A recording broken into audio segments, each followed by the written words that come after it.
Hi, Aries Sun and Rising. Welcome to your June 2024 Astro Update. It's Raina here.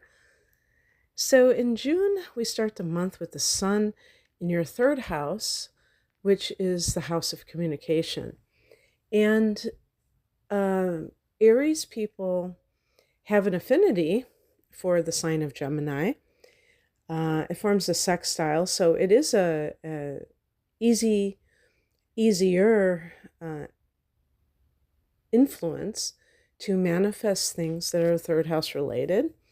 And that can include any form of communication, social media, and it is the house of the mind.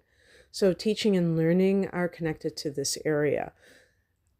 On the third of the month, Mercury goes into Gemini, and that can, really increase your communication because Mercury rules this house.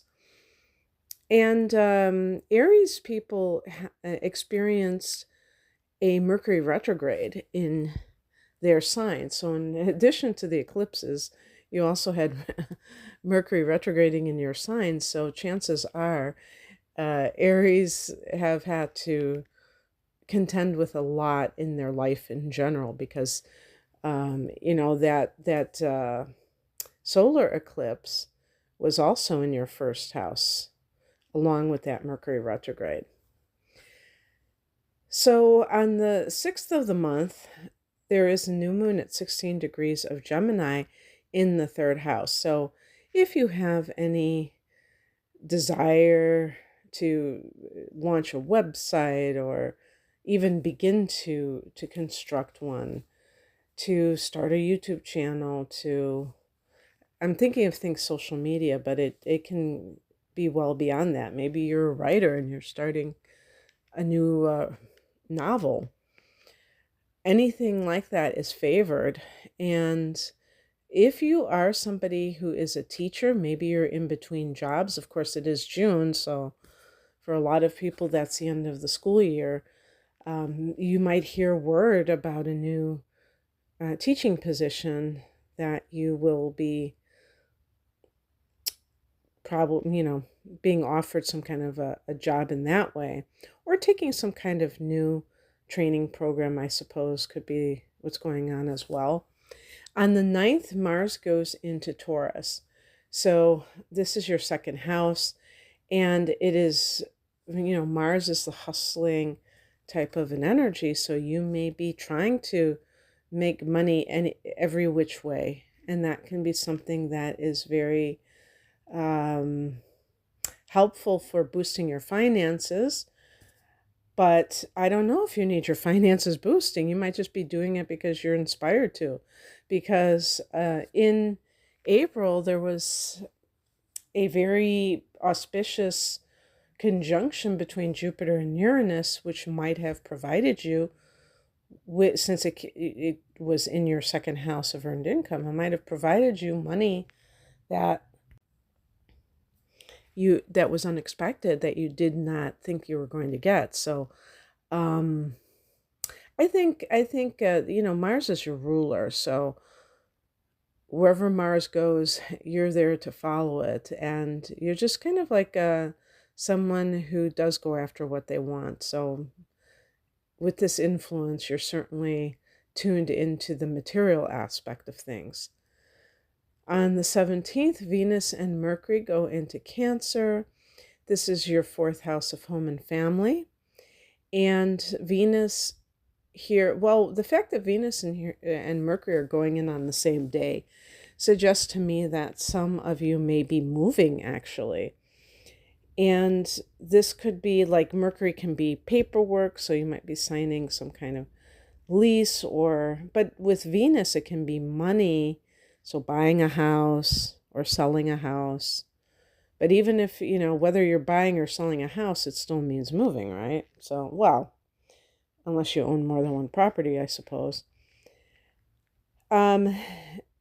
Separately, Venus can be about, sprucing up a home, uh, putting money into it, but beautifying it, and Mercury can be anything that is connected to sales or documents, or maybe even thinking about something, talking about real estate with someone. Um, and then on the summer solstice or winter solstice, if you're down under, on the 20th of June, we have it in the sign of Cancer. So that is that home front as well. So it's kind of like a tale of 2 months, because you have this very chatty, Cathy kind of vibe going in the first half with the Gemini energy, and then it gets into the domestic scene, and you might be very much interested in that. Maybe staying home more, paying attention to um, your home matters, nesting, I think that's what they call it. On the 21st, the very next day, we have a full moon at 1 degree of Capricorn. So, yeah, that's very interesting, because that's going to be your 10th house of career. So, you might see something come to some kind of fruition career wise. This can also be recognition that you receive, because the 10th house is at the top of the chart. So, it's like your place in this world. And that status can grow with the full moon. Yeah, it's possible that some people may be leaving a particular profession, but it is at 1 degree, so it almost feels, I was saying before with another video, I was saying, boy, it really feels like a new moon to me rather than a full moon. And then on the 29th, so right before the end of June, Saturn goes retrograde at 19 degrees of Pisces, so in your 12th house. So, boy, I keep forgetting that Aries people have had Saturn and Neptune in the 12th. And you have Chiron in your own sign. When I think about spiritual awakening, I don't think about one sign versus another, but it sure seems like Aries people are at the front of the pack when it comes to as signs of the zodiac, of maybe experiencing a lot of shift as a collective being in Aries, because Neptune in the 12th is Neptune in its own sign, and can open you up to psychic influences, although not very disciplined. So that can be a little bit treacherous for some people who, are not really aware that this is happening. It might be kind of freaky. But because Saturn is now there, has been for over a year, this helps you to ground that energy. I mean, as much as you can in the 12th house, but also to discipline yourself with it. So an example would be, Neptune has been here for probably at least 12 years. And of course, this is a general forecast. So how long it's been in your 12th house, I can't say. But let's say that you did have some kind of spiritual experience that you couldn't understand. That could be very unnerving until you decide to kind of explore what it means. And then you understand that it's a spiritual awakening. You don't have to be afraid. And you can actually harness that energy to upgrade your life, because that's what it's there for. So when Saturn goes retrograde, it's really one of the things about the 12th house, just in general, can be about, it's called the house of self-undoing. So all these things that people do that, create difficulty for them in their life. And Saturn is a planet of the reality check. 12th house can be escapism.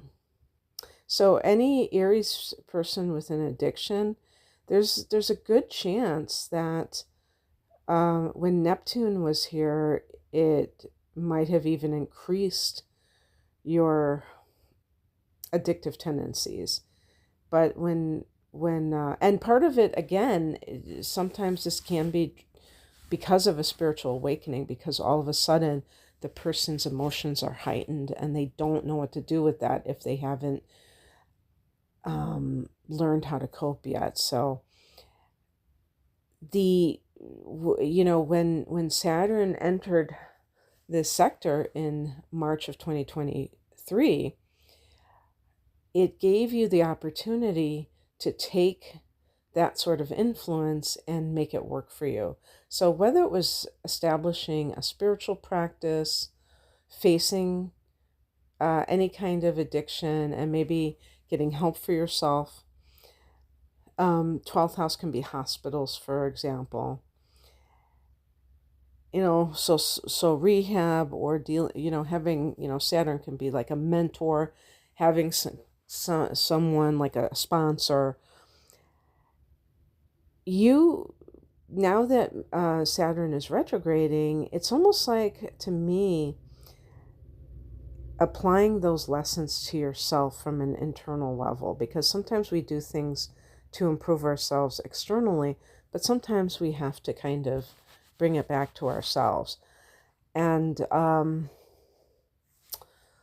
12th house is also past lives and karma, and Saturn is a lord of karma. So sometimes people I feel like they might meet up with their karma in the form of maybe past life recall or something along those lines, where they can then take that and make sense of it and do something practical with it. Okay, well, that's what I have for you, Aries. I hope that this resonated. If you would like a private reading, I have my deep dive readings, which are package deals. So I sell, individual readings, but I also sell package deals where you get a discount because you're buying more than one reading at the same time. And that particular reading is an hour of natal chart analysis, an hour of transits for the upcoming 12 months for a special price. And I have career readings, love readings, yada, yada. You can find out more information at the link below. Thanks for listening. Bye.